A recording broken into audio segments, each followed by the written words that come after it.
आदमी का घर में घुस के उसका लोग को मारा, उसको घसीट के कुत्ता का माफिक पुलिस स्टेशन ले गया। हम मानता है कि वो बहुत हलकट आदमी, बहुत खराब आदमी, लेकिन तुमको ये सब लफड़े में पड़ने का क्या जरूरत है? अगर तुमको कुछ हो जाएगा तो? मिसेस डेविड, पहला बताओ कि तुम नाश्ता किस्ता किया कि नहीं? अरे तुम छोकरा लोग का यही मुसीबत है। तुम बैठो, हम चाय पाव लेके आता है। तुम आजकल का छोकरा लोग अपने खाने पीने का ध्यान ही नहीं रखता। हमारा डेविड मालूम दिन में 5 बार खाना खाता होता, सुबह में 2 बार नाश्ता करता होता और आखा दिन में 1 लीटर दूध पीता होता। और तुम छोकरा लोग आज तक 1 गिलास दूध पीता नहीं कि तुम लोग का जुल्लाब छूट जाता है। हमारा डेविड खाने का बहुत शौकीन था। हींग का कड़ी भी हमारा डेविड को बहुत पसंद था। बांगड़ा फ्राई लाल चटनी का साथ। क्या देखता है तुमको मालूम है ये क्या है? ये है ना, डेविड ने हमको सबसे पहले यही गिफ्ट दिया होता। चाय पियो। अच्छा, आज हम तुमको एक बात बताएंगे कि हमारा और डेविड का रोमांस कैसा हुआ। क्या हुआ ना, हम सर्विस करता होता तो जिस बस स्टॉप से हम सर्विस का लिए बस पकड़ता होता उसका बिल्कुल ऑपोजिट में डेविड का बेकरी था। वो उधर से रोज अपन को देखता, अपन को लाइन मारता, वैसे अपन को भी अच्छा तो लगता था वो। लेकिन अपन काय को बोलेंगे, पहले उसको आना मांगता है कि नहीं, है ना, है कि नहीं? उसके बाद में क्या हुआ मालूम? एक दिन सुबह हम खड़ा था तो हमारे आजू बाजू में कोई भी नहीं था, हम अकेला था। उसने भी उधर से देखा और चांस मारा, उधर से उठा और उठ के हमारे बाजू में खड़ा हो गया। हमारा भी दिल धक धक धक करने को लगा। अरे मैन, उसके बाद उसने ना ये गिफ्ट हमारा हाथ में दिया और हमको बोला तुम्हारा वास्ते, ऐसा बोल के भाग गया। अरे सीधा भाग गया। हम चिल्लाए आमेन।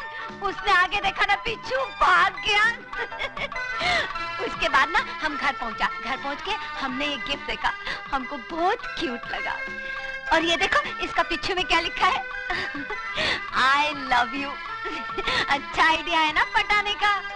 अगर लाइफ में तुम्हारे को भी किसी से रोमांस हो जाएगा और तुम्हारा बोलने का हिम्मत नहीं होगा ना, तो हमारा डेविड का आइडिया वापरना बेस्ट है।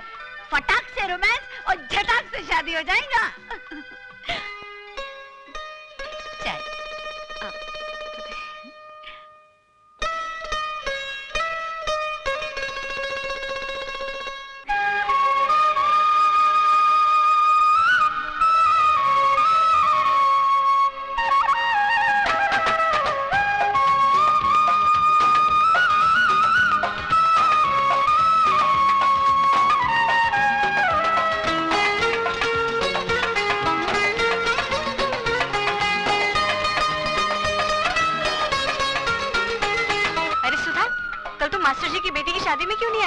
रौनक थी वहाँ। अरे उसका दूल्हा तो बस देखने जैसा था। खूब चुन कर ढूंढा है मास्टर जी ने। अरे बिमला के तो समझो भाग ही खुल गए। तू भी आती तो कितना मजा आता।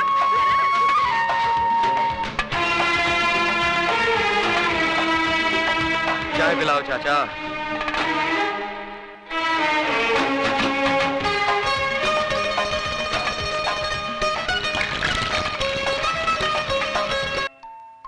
सुधा कहाँ से आया है? मैं पूछती हूँ कहाँ से आया है? भाभी वो अजय ने। अच्छा, तो अब नौबत तोहफों की लेन देन तक पहुँची है? नहीं भाभी। कब से चल रहा है ये चक्कर? ऐसा कुछ नहीं है जैसा आप समझ रही हैं। झूठ बोलती है कल मुही। बहुत उबाल आ रहा है ना तेरी जवानी में, तो भूल जाके तू क्या है और तोड़ दे धर्म और समाज के कानून। बेहया निर्लज कहीं की, शर्म नहीं आई तुझे? जा अभी के अभी तोहफा उसके मुंह पे मार के आ।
मैं आपका तोहफा लौटाने आई हूँ। क्यों?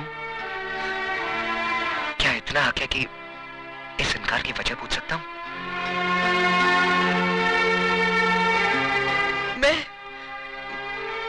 मैं इस तोहफे के लायक नहीं हूँ। झूठ बोल रही हो तुम। सच तो यह है कि तुमने मुझे कभी अपने प्यार के काबिल ही नहीं समझा।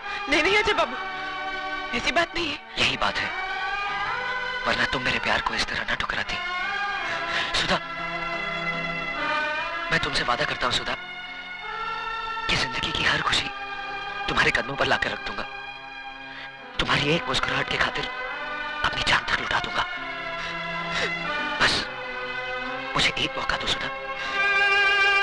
अजय बाबू, जो खुशी आप मेरी झोली में डालना चाहते हैं, मैं उसके काबिल नहीं हूं। और ना ही ये समाज मुझे इस बात की इजाजत देता है, क्योंकि जज्बात के सैलाब में बहते वक्त मैं ये भूल गई थी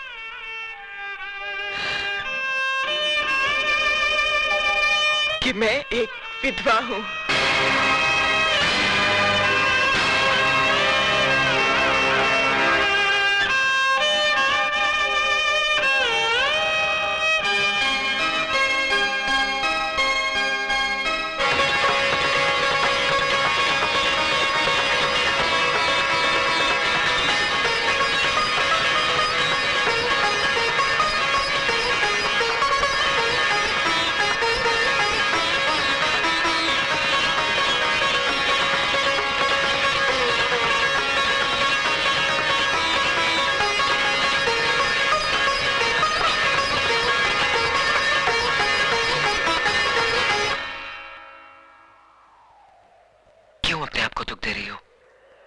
ये दुख तो मेरा मुकद्दर बन चुका है। अगर तुम मेरा साथ दो तो मुकद्दर बदल भी सकता है। लाशों के मुकद्दर नहीं बदला करते अजय बाबू। तुम लाश नहीं हो सुधा, एक जीती जागती लड़की हो, जिसके सीने में दिल भी है, जज्बात भी और अरमान भी। हाँ, और एक जिस्म भी है जिसके साथ तू खिलवाड़ करना चाहता है। आंखें किसे दिखा रहा है? किसे दिखा रहा है ये बड़ी बड़ी आंखें? आओ बस्ती वालों, देखो एक विधवा की अपने आशिक के साथ रचाई रासलीला देखो। क्यों मेरा तमाशा बना रही हो भाभी? तमाशा तो तू बना रही है कलमुही। अरे शर्म के गहने तो तूने बहुत पहले उतार दिए थे। इस शरीर पे जो 2-4 कपड़े बचे हैं ना, इन्हें भी उतार दे, ताकि ये तेरी जवानी की ज्वाला को शांत कर सके। ये कैसा बात करता है मैं तुम? और ये किसका इज्जत उतारता है? ये तुम्हारा ननंद है, बेटी का माफी। अरे बेटी होती ना तो कब का गला घोट देती जन्म जली का। गॉड का वास्ते चुप हो जाओ तुम। अरे क्यों चुप हो जाऊं? मैं तो छाती ठोक कर कहूंगी, ये सब तुम्हारा किया धरा है मिसेस डेविड। और रखो इस गुंडे मवाली को अपने घर में, जो दूसरों की बहू बेटियों को बदकार बनाए। अरे तुम्हारा क्या है? तुम्हारा तो ना मियाँ है, ना बेटा, ना बेटी। तुम्हें तो सिर्फ पैसे से मतलब है, पैसे से। धंधा है ये तुम्हारा, धंधा। क्या बोला तुम? हम एक पेइंग गेस्ट क्या रख लिया, तुम उसको हमारा धंधा बोलता है? हाँ, और नहीं तो क्या। अच्छा तो थैंक्स बोलो, बोलो थैंक्स हमारा इस धंधा को। हाँ, थैंक्स बोलो हमारा इस पेइंग गेस्ट को, जिसने तुम्हारा छोकरी का इज्जत बचाया, वरना आज किधर में मुंह दिखाने का लायक नहीं होता था। उस भेड़िए के मुंह से बचाया हमारा पेइंग गेस्ट ने। हाँ, भेड़िए के मुंह से बचाया, और अब खुद मुंह मार रहा है इस पे। ये भगवान, ये सब सुनने से पहले मैं मर क्यों नहीं गई?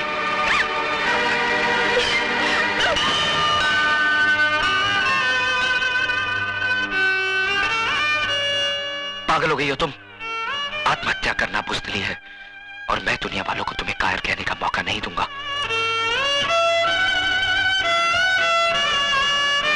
मैं पूछता हूं, कौन सा पाप, कौन सा गुनाह किया है इसने? किस जुर्म की सजा दी जा रही है इसे? क्या एक विधवा को दोबारा जिंदगी बसाने का हक नहीं? क्या उसे भी हंस खेल कर जीने का हक नहीं?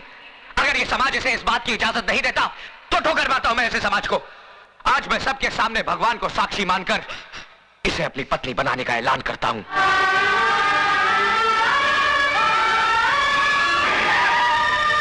एसीपी साहब, देखिए यहाँ पर क्या हो रहा है। जल्दी आइए और हमारी इज्जत को लुटने से बचाइए। एसीपी साहब देखिए, वो कमीना क्या गजब ढा रहा है। एक विधवा की मांग में सिंदूर भर रहा है।